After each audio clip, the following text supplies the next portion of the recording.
Bonjour tout le monde, bienvenue à une autre vidéo, un petit résumé de la semaine assez rapide. Cette semaine, écoutez, malgré que je vais vous faire ça rapide, ça a été une semaine qui était quand même parsemée de travail, pas à peu près à part de ça.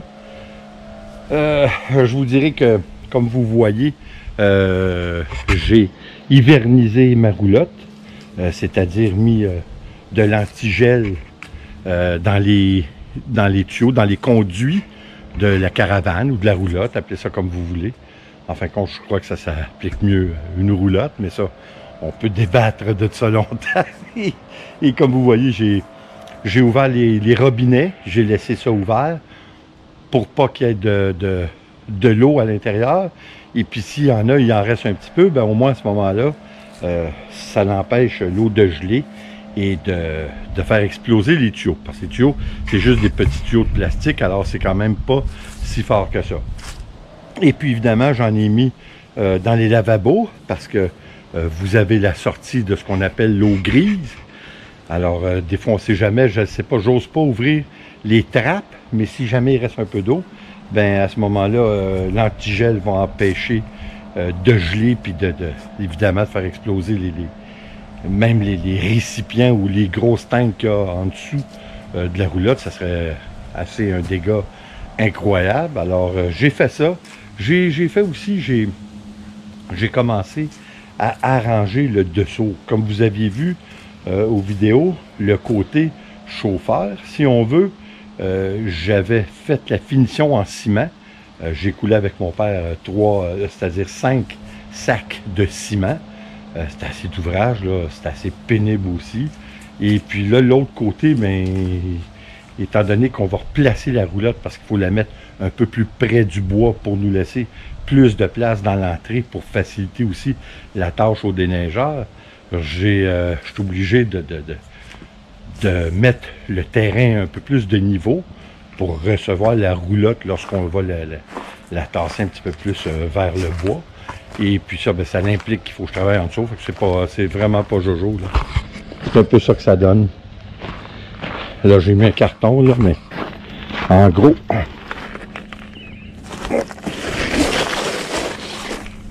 on voit un peu ce que ça donne. En dessous, c'est ça. C'est de la pluie au moins. Ça passe sur le côté. Et puis mon côté, évidemment, en ciment. Ça devrait faire la job. Vous savez, en plus avec ce qui se passe là, je ne sais pas pour vous, mais encore une fois, on ne peut pas tellement s'empêcher de parler de pandémie, parce qu'on le vit, on en vit des répercussions qui sont très difficiles pour tout le monde, pour les familles, pour les amis. Les habitudes changent de façon radicale. Mais là, ici au Québec, on a un gros problème, c'est-à-dire que durant la deuxième vague, comme presque partout dans le monde, on a une moyenne de 1000 cas par jour.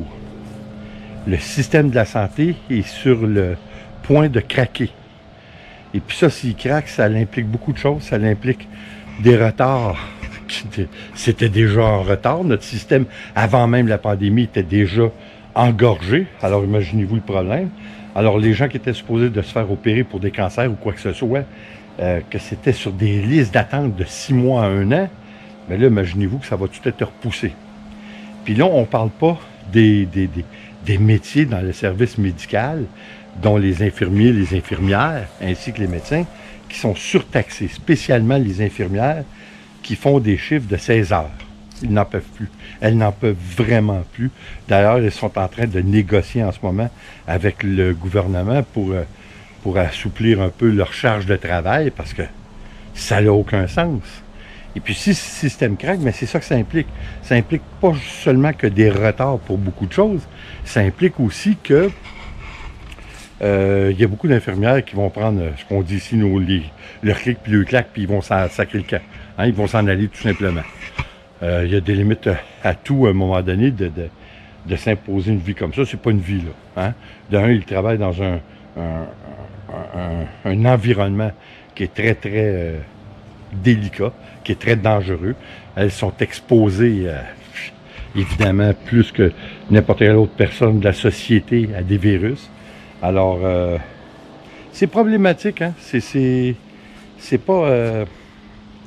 on ne sait pas comment que ça va se terminer, tout ça. On souhaite d'avoir une certaine normalité, mais je n'y crois pas plus qu'il faut. Pour plusieurs raisons. Nous, on était dans une deuxième vague avec des zones rouges. Et puis, c'est supposé de se terminer, 28 jours que ça a commencé, c'était supposé de se terminer le 28 octobre. Je ne crois pas que ça va se terminer le 28 octobre, je crois que ça va continuer. Mais il y a tellement de contradictions. Vous savez, ça fait plus de sens, ces contradictions. Les zones rouges. Dans les zones rouges, vous avez, je crois, les cinémas de fermés, les gyms, les bars, les restaurants. Vous allez me dire, c'est bien, OK? Oui, jusque-là. Mais il n'y a pas eu d'éclosion dans ni les restaurants, ni les cinémas.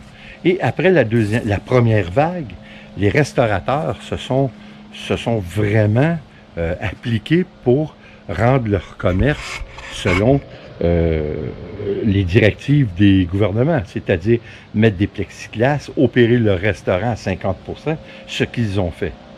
Mais déjà qu'à 50% de leur clientèle, la plupart des restaurants n'arrivent pas à survivre. Et puis là, on est encore pire. Là. Ce qui arrive en zone rouge, dont moi je fais partie dans ma région des Laurentides, on est en zone rouge. Comme je vous dis, beaucoup de commerces sont fermés.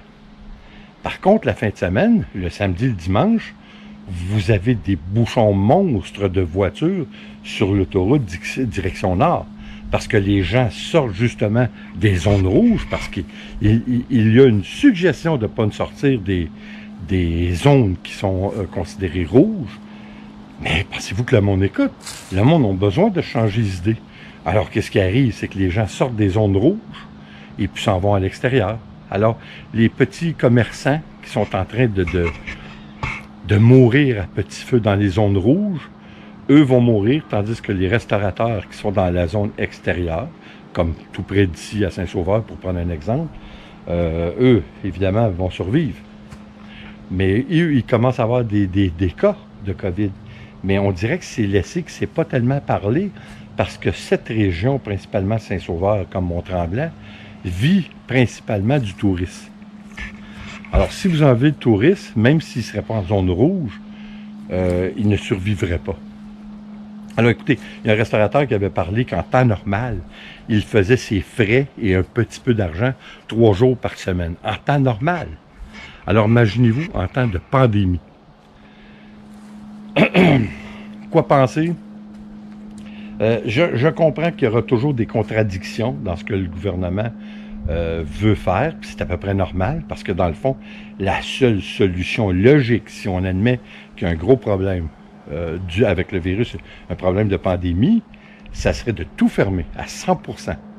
Parce que malheureusement, les gens ne sont peut-être pas aussi réceptifs ou aussi dociles socialement que des gens comme en Suède. Malgré qu'en Suède, ça commence à monter aussi. Bien beau que les gens sont peut-être un petit peu plus dociles, puis ils ont une stabilité sociale qui est un petit peu plus grande que la nôtre, mais je crois que il n'y a rien qui va empêcher rien. Et puis, est-ce qu'on peut emprisonner les gens? Je pense pas que c'est la solution non plus. En fin de compte, la solution, on ne la connaît pas. Mais ce qui se passe en ce moment, je ne suis pas convaincu que c'est la solution idéale. Il y a des éclosions épouvantables venant des écoles. Ils ne ferment pas les écoles parce qu'ils disent que moralement, pour les enfants, ça serait pas bon. Oui, je le comprends, mais c'est aussi le fait que s'ils ferment les écoles, c'est une grosse problématique pour les parents, que la plupart des parents travaillent tous les deux. Alors, qu'est-ce qu'ils font avec les enfants? Alors, on est dans un cercle vicieux que j'ai bien peur qu'on ne puisse pas régler ça de façon aussi simple. Écoutez, on va souhaiter pour le mieux, mais déjà, le gouvernement, nous ici, à 1000 cas, comme je vous dis en moyenne par jour, c'est beaucoup pour une population de 8 millions. Et puis le gouvernement commence déjà à nous préparer que le temps des fêtes, là, les rassemblements de famille, là. Mais vous savez, si encore une fois, on prétend que le virus est airborne, hein, il est dans l'oxygène et dans l'air, il reste là de façon quand même assez stable pendant un certain temps, Ce qui est le gros problème en ce moment, c'est les rassemblements. Les écoles et les maisons de retraités. Alors, qu'est-ce que vous faites? Mais là où c'est un petit peu absurde, c'est que là, ils font un gros débat en ce moment pour l'Halloween. Je sais que vous n'avez pas ça en Europe, là, mais l'Halloween ici en Amérique du Nord, c'est à la dernière journée d'octobre. Les enfants passent de maison à une autre maison pour ramasser des friandises. Bon, est-ce que ça vaut la peine de...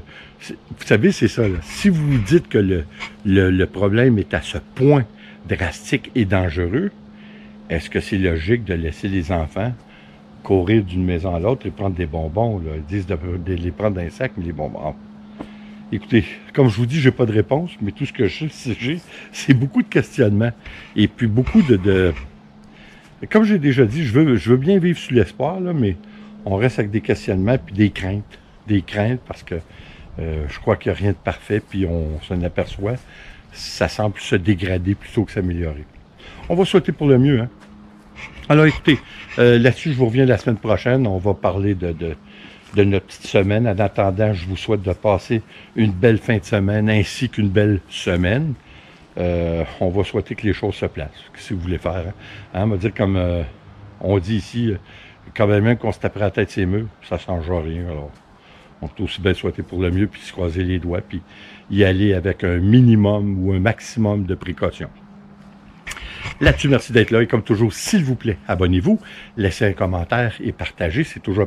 En mon nom, Nicolas Whisky, je vous dis attention à vous, puis on se revoit aux prochaines vidéos. Ciao!